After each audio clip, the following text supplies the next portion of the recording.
साहब एक मियाँ बीवी आपसे मिलने आए। हाँ?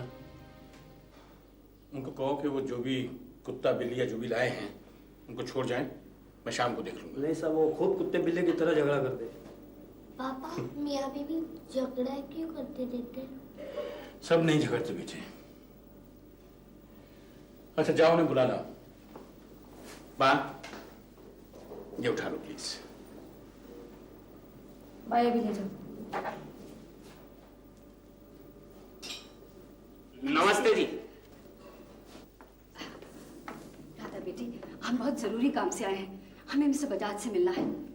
आप ही मिस्टर बजाज हैं? हाँ जी हाँ जी। हाँ जी छोड़िए मिस्टर बजाज, हम लोग यहाँ बिल्कुल नए हैं, हमें आपकी मदद की जरूरत है। आप दीपक के माता पिता हैं? मुझे मालूम है। मिस्टर बजाज, दीपक को गिरफ्तार कर लिया है पुलिस ने।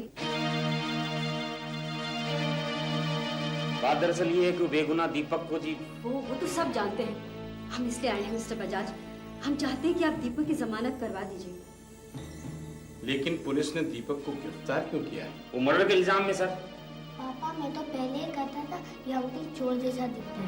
अरे तुम जाओ अंदर, स्कूल का वक्त हो रहा है, कम ऑन। एक तो उसकी तबीयत ठीक नहीं रहती, ऊपर से कत्ल का इल्जाम। आप ही बताइए क्या वो ऐसा कर सकता है? कर क्यों नहीं सकता जी? मेरा मतलब है इंसान हालात से मजबूर होकर कुछ भी कर सकता है। लेकिन हमारे बेटे कैसे कौन से हालात थे? कत्ल की रात मरने वाली ने आपके बेटे को एक खूबसूरत औरत के साथ देखा था।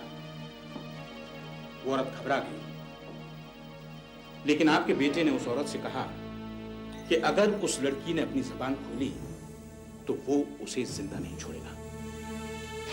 और दूसरी सुबह वो लड़की अपने कमरे में मरी हुई मिली। जी? जाहिर है कि पहला शक तो आपके बेटे पर ही जाएगा। उसने ऐसा अगर कहा भी हो, लेकिन मेरा बेटा कातिल नहीं हो सकता। हाँ जी हाँ जी। अपनी औलाद सबको प्यारी होती है, लेकिन आप ही बताइए, क्या आप कभी ये सोच भी सकती थी कि आपका बेटा सगाई के बाद शगुफ्ता जैसी नेक लड़की को छोड़कर किसी और का हो जाएगा?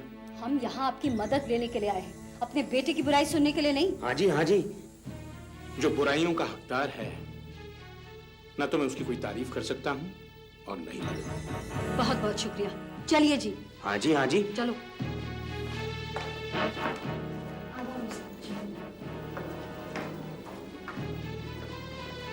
आओ बैठो। दीपक के मम्मी डैडी क्यों आए थे? मुझसे ये कहने कि मैं उनके बेटे दीपक की जमानत दे दूं।